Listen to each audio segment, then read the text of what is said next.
Hey guys, welcome back to CHAvlogs.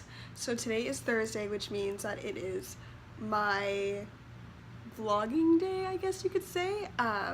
But today, instead of a vlog, I will actually be reviewing Dunkirk, which I am really excited to do because I was telling Kaylee and Alex that, a Dunkirk review and a Dunkirk vlog is something that I really wanted to do. So I'm so glad they went along with it, and I'm so glad I'm able to share this with you guys.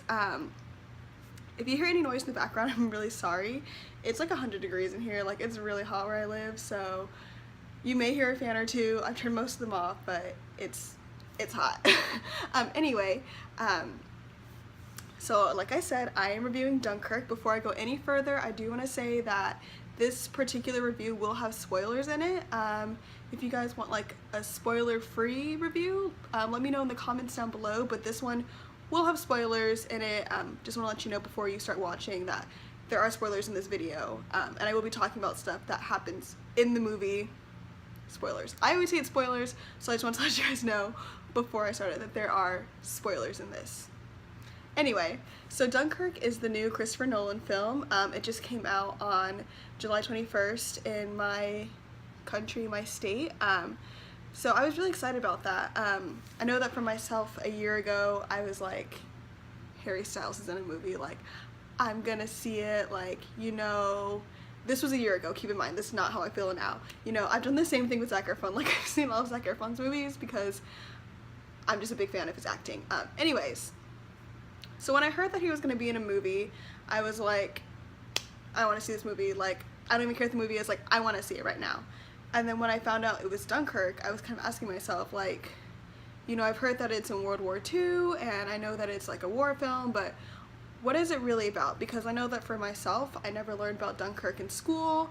It was never talked about in my European history class, never in any of my high school or college career so far Dunkirk has never been mentioned to me. Like, I didn't know what it was about. And thanks to Styles Movies News, can I just say that her account on Twitter and her website are amazing. Like, I honestly, without her help, I may not have understood what exactly Dunkirk was about as far as the film goes, and I feel like I would have been really confused and kind of lost. So major props to her because she helped me learn about the actual event at Dunkirk, and she has done so many amazing things like fundraisers, raising money for different things for Dunkirk. I know she's reached out and tried to talk to veterans and stuff, so I just think it's really amazing what she does and kind of what our fandom does as a whole. So yeah, I'm really proud that we have people like that in our fandom. Anyway, I'll leave her info like down below in the description box. So if you don't know what Dunkirk is, which I'm sure many of you do know, it was in 1940. It was the evacuation of about 400,000 British and English troops when the enemy moved in. They were trying to evacuate them from the beaches in Dunkirk, France.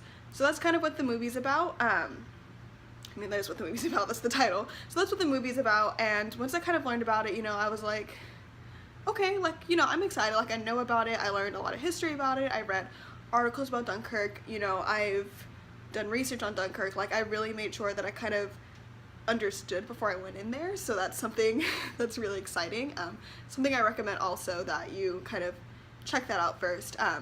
So I was kind of reading stuff on Styles Movie News on her Twitter and stuff, and it was kind of, recommending that the film is seen more than once and that it's seen in IMAX because Christopher Nolan actually did shoot this movie and kind of with IMAX cameras, and which is amazing. That's amazing in my opinion. So that's something I would totally recommend, is if you can see it in IMAX, definitely do. I did not see it in IMAX because there's only one IMAX near me and it's really expensive, it's kind of far, and it's kind of a hassle to get to, so I have not seen it in IMAX. I have seen the movie multiple times, I've seen it twice, and I'm planning on maybe seeing it a third or a fourth time, it just depends. Like, I'm not kidding you guys, this movie is breathtaking from start to finish. Like, I am just so in awe of Christopher Nolan's work as a director, as a writer. Like, I was just so amazed by what he's done with this film. So the film takes place in the air, land, and sea, and just kind of like to see the three different non-linear parts coming together and figuring out the plot, which is kind of what you get the second and third time watching, is you really like figure out the plot and kind of put it together. was amazing. You know, the way that he shot the film was amazing, like his work is amazing, the different camera focuses, and like even, you know, in moments of the film I felt like I was in it. Like I felt like I was in the water with Finn and Harry, like being like, I have to float here all night, like what in the world? So, you know, I really appreciate that he was able to really get the audience in the movie like that, because that's something I feel like a lot of people in the entertainment industry, especially like directors, actors, you know, stuff like that, really try to engage their audience and really try to get them to feel the emotion. I know for myself as an actress, it's a big thing to kind of get the audience to feel our emotions. And that's another thing. With this film, since there weren't that many lines, the actors really had to kind of focus on their emotions and kind of, you know, use their faces, use their body language, use their looks, you know, different things like that to express how they were feeling. And to me, that is a very difficult task for an actor, and everyone in the film pulled it off perfectly. There is not one character in that film that is not essential, that is not doing amazing, and that is, you know, just kind of there, because they're all needed in every single aspect of that film. Even George, when he died in the beginning of the film, you know, I feel like he was so needed to show the casualties of war and show that it's not just the people fighting, you know, actively on the beach who die. It's civilians too. And, you know, seeing that firsthand, I lost it. Like, I cried both times when I was watching the film multiple times. I think I cried more the second time because I was like really getting the plot. So anyways, I think that the way that he shot the film was amazing, and I think that, you know, the casting did really well with the film, with the actors chosen. I think everyone did such an amazing job in their role, and I can't always say that about movies, but it was breathtaking for me. I was speechless. Like, my mouth was open the whole movie because I was just like taken aback. I do have one complaint about the movie though.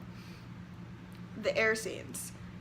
They are amazing. They're really cool. I applaud Christopher Nolan for deciding to, you know, strap a camera literally to the wing of an aircraft and have it fly up so you can get those shots. Those shots are amazing, but myself, I personally I couldn't watch a lot of the air scenes. I do tend to get a little bit of motion sickness, so we're just gonna get that out there. So, because of how the planes were moving and the camera angles and stuff, they were amazing. Don't get me wrong, those shots were amazing, and I did watch some parts of it, but since I do get motion sickness, I found myself unable to watch a lot of the air shots, and at times I felt like I was kind of disconnected from Tom Hardy's character and Jack Lowden's character because I couldn't fully connect, because I couldn't really watch all of the air. And that has nothing, you know, there's no fault to the actors or to the director for that. It's just kind of like for myself as an audience, like, that's just something I couldn't watch. And I did see parts of it. I did watch part of the air, but like I said, most of it I kind of missed. But I think cinematically, like, it's amazing, and it probably looks great on IMAX. It's just something that I couldn't, my body just couldn't really handle that. But that's kind of like my only complaint. You know, another, I don't want to say complaint, more like criticism. I'm all about constructive criticism, you know what I mean? And I guess another criticism I would get is that for myself, there was a part of the movie where it felt kind of disconnected for me. You know, right after the really intense scene with Harry, Finn Whitehead. Sorry, I'm using like their actual names, not their character names. But Harry Styles, Finn Whitehead, and a couple of the other actors kind of had that really intense scene when they were in the boat and Harry's, you know, telling them to, like, someone has to get off. It's not going to be me, but one of you guys has to get off. From that point to kind of the end of the movie when the small boats are coming in, I felt a slight disconnection because I feel like it kind of jumped and it was kind of, I don't want to say awkward, but it felt a little bit unfinished. Like, when I saw it the second time, I was kind of talking to Kaylee and Alex as they saw it with me again. I was gonna talk to them and I was like, why did it feel shorter the second time? Like, that would kind of be like my only criticisms were that those two things, the air scenes and the slight disconnection as far as like the middle/end of the movie. But I think it was wrapped up nicely. I think that, you know, the lack of backstories for the actors was a challenge, and it looked really good on film, and I think it really helped the audience to engage and wonder, like, you know, these men are really young, like, especially Finn, like, he played the really young, really innocent, and like, I don't want to say like war hero, because I feel like what Christopher Nolan was trying to achieve was not like, you know, like, oh, there's a hero in the story, like there's a war hero. I don't think that's what he was trying to achieve at all. So, you know what I mean? Like, I feel like Finn's character really thought, like, at what cost do I save myself? Do I have to literally throw someone off the boat in order to save myself? And can I live with myself if I did that? And I kind of like that nobility, in a sense. I guess you call it nobility in his character. I like the contrast to Harry's character, because Harry's character was obviously very selfish and was like, I refuse to die. You know, I'm going to survive at whatever cost it takes. I will push you off the boat. I will kick you off the boat. I will do whatever I can to make sure that I am okay. You know what I mean? Like, it was a really big contrast. And, you know, if you guys want like an in-depth analysis of all the characters, I can do a video on that too. I'm just trying to keep it very compressed because this is really just a review. But, you know, this movie, if I had to rate it out of 5 stars, it would get like a 4.9 out of 5. The only reason I'm not giving it a 5 is because of the slight disconnection I felt, and I couldn't watch all of the air scenes. But other than that, the film was amazing. It is breathtaking. It is moving.